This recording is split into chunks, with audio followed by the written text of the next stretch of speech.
आज सब जगह एक ही बात की जानकारी लेने की कोशिश की जा रही है कि हम घर कैसे जाएंगे।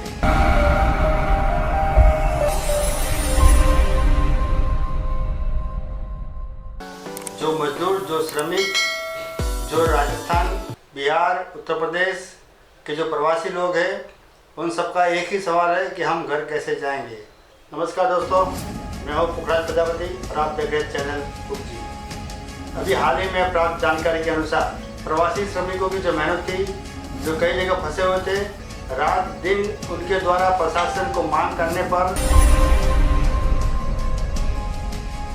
प्रवासी राजस्थानी के घर वापसी का मामला पूरा गड़बड़ वाला है। केंद्र सरकार मना कर रही है, राजस्थान सरकार पूरी तैयारी कर रही है। वहाँ छगन जी पुरोहित एफ भेज रहे हैं और वहाँ सिरोही से कलेक्टर साहब का पत्र वायरल हुआ अभी, कि जिसमें उन्होंने क्लियर कह दिया है कि आपके पास परमिशन हो या न हो, आपको सिरोही के अंदर प्रवेश नहीं करने दिया जाएगा। पूरा मामला गड़बड़ वाला है। अब इसमें प्रवासी पीस रहा है। जब से कल वो वायरल हुआ मैसेज, तब से लोग बेचारे तैयारी करने लग गए। किसी ने गाड़ी बुक किया, किसी ने क्या किया, सब सामान पैक किया और आज उसका सारा प्रॉब्लम खड़ा हो गया। उसमें बताया ये जा रहा है अन्य राज्य में से दूसरे राज्य में जो लोग जाएंगे वो कोरोना संक्रमित होंगे तो यहाँ पे कोरोना की संख्या बढ़ सकती है। लेकिन जो लोग निकल चुके सुबह, वो अभी बॉर्डर पर फंस गए, न उन्हें वापस आने दिया जा रहा है, न अंदर जाने दिया जा रहा है। इसलिए भाइयों मित्रों, जो भी करो समझ के करो। मेरा तो एक ही कहना है कि जहाँ हो वहीं रहो। जो तकलीफ यहाँ पड़ रही है उससे ज़्यादा तकलीफ आपको आगे जाकर होगी। इसलिए जहाँ हो वहीं रहे और ये समय तो निकल जाएगा, लेकिन परेशानी आपको यहाँ रहने से कम होगी। सूरत के MP साहब CR पाटिल साहब ने क्या कहा, उनकी भी बात सुनते हैं। पर रह रहे हैं तो राजस्थान के मुख्यमंत्री उनके लिए परमिशन नहीं दे रहे, सिर्फ बातें कर रहे हैं और पॉलिटिक्स खेलने की बात करते हैं।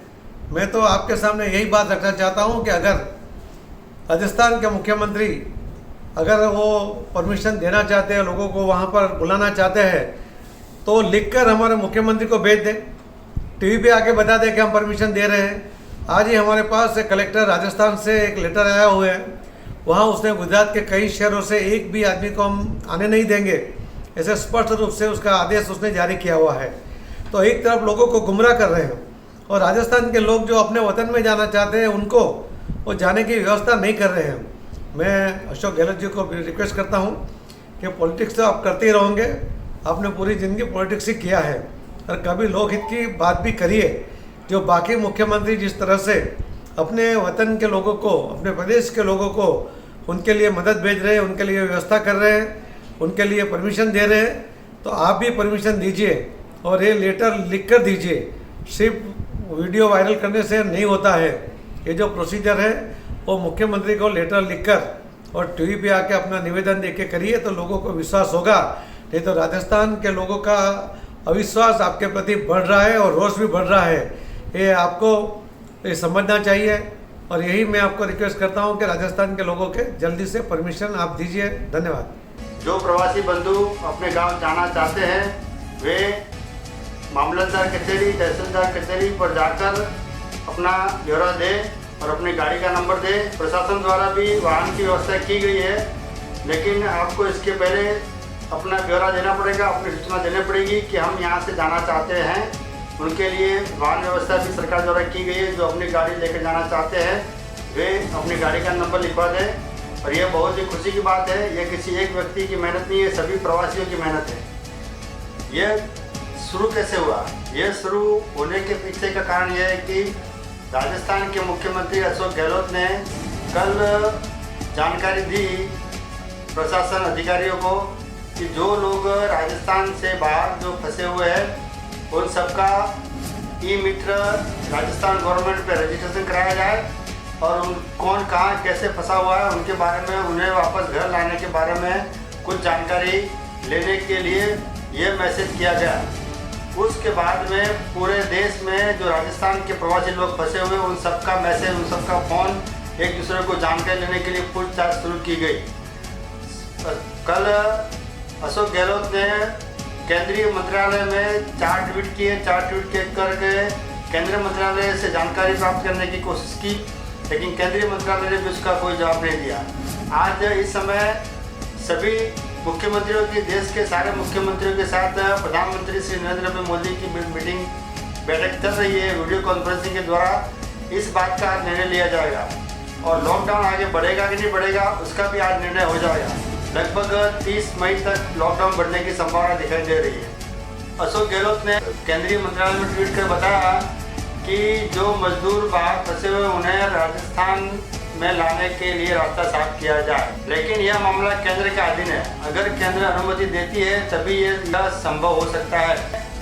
गुजरात के मुख्यमंत्री विजय रूपाणी जी से भी बात की, उन्होंने कहा कि भाई जब तक केंद्र का कोई फैसला नहीं आता हम कुछ कर नहीं सकते। हालांकि यह सब शुरू हुआ जब उत्तर प्रदेश के मुख्यमंत्री योगी जी ने जब कोटा के विद्यार्थियों को लाने के लिए 300 बस भेजी और 300 बसों में कोटा के विद्यार्थियों को उत्तर प्रदेश ले जाया गया।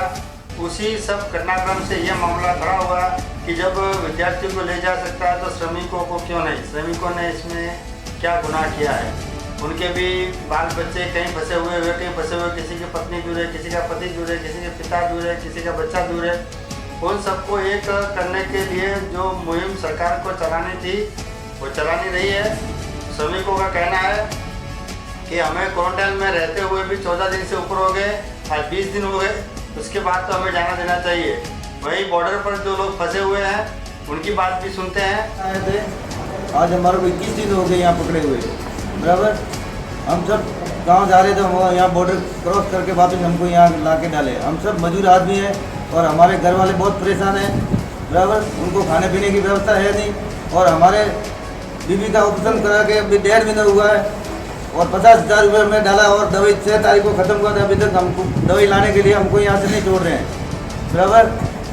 और यहाँ हम 122 बंदे पकड़े हुए हैं।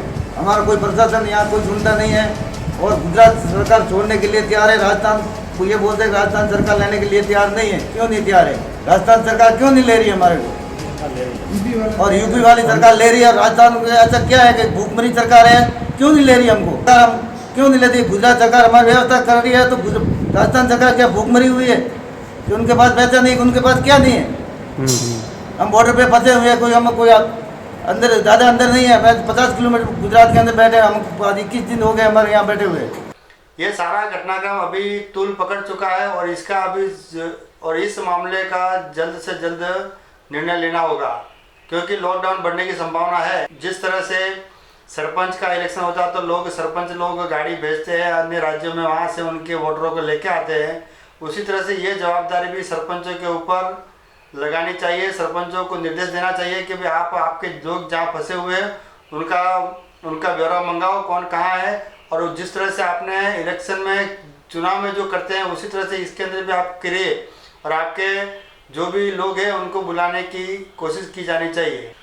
मुख्यमंत्री अशोक गहलोत ने केंद्रीय मंत्रालय में ट्वीट किया। एक पहला ट्वीट क्या किया कि कोविड-19 के खिलाफ लड़ाई में पूरा देश जुटा हुआ है। राज्यों में सत्तारूढ़ दलों के पार्टी वंश के बावजूद राज्यों के लिए गाइडलाइन जारी करने की बात आती है तो भारत सरकार को एकता दिखानी चाहिए। ये पहला ट्वीट था। दूसरा ट्वीट क्या था? पहले दिन से मैं कह रहा हूँ कि देश में फंसे प्रवासी कामगारों को सुगम आंदोलन के लिए एक रणनीति तैयार करनी चाहिए, लेकिन दुर्भाग्य से इस पर कोई स्पष्टता नहीं दी जा रही है। ये दूसरा ट्वीट था। तीसरा ट्वीट क्या था? छात्रों और प्रवासी श्रमिकों को आवाजाही को सुविधाजनक बनाने के लिए विभिन्न राज्यों को आधिकारिक तौर पर सूचित करने के बजाय राज्यों को संचार की एकीकृत कमान संचार के साथ योजनाबद्ध रणनीति अधिक लाभदायी हो सकती है। फिर उसके बाद चौथा ट्वीट किया, यह उस प्रवासी समस्या का एक व्यापक समाधान नहीं है। यह उस प्रवासी समस्या का व्यापक समाधान नहीं है जिसका हम सामना कर रहे हैं। उसका भी कोई जवाब नहीं आया। फिर उन्होंने पांचवा ट्वीट किया, केवल आने जाने की पद्धति के साथ सावधानी पूर्वक योजनाबद्ध रणनीति जैसे कि GOI द्वारा चलाई जाने वाली विशेष ट्रेनें का समाधान करेगी। उन्होंने विशेष ट्रेन चलाने की मांग की है केंद्र सरकार से और उसी के अंतर्गत अशोक गहलोत ने ई मित्र राजस्थान गवर्नमेंट का पोर्टल सब जगह व्हाट्सएप, फेसबुक, अपने एमपी, अपने विधायकों, अपने कार्यकर्ताओं से कहकर उन्होंने सारी जगह ये बात को फैलाया है। अभी लॉकडाउन के बाद 3 तारीख को लॉकडाउन खुलने की जो तारीख थी वह 30 तक बढ़ने की संभावना है। उसमें केंद्रीय क्या समाधान लाता है वह वक्त ही बताएगा।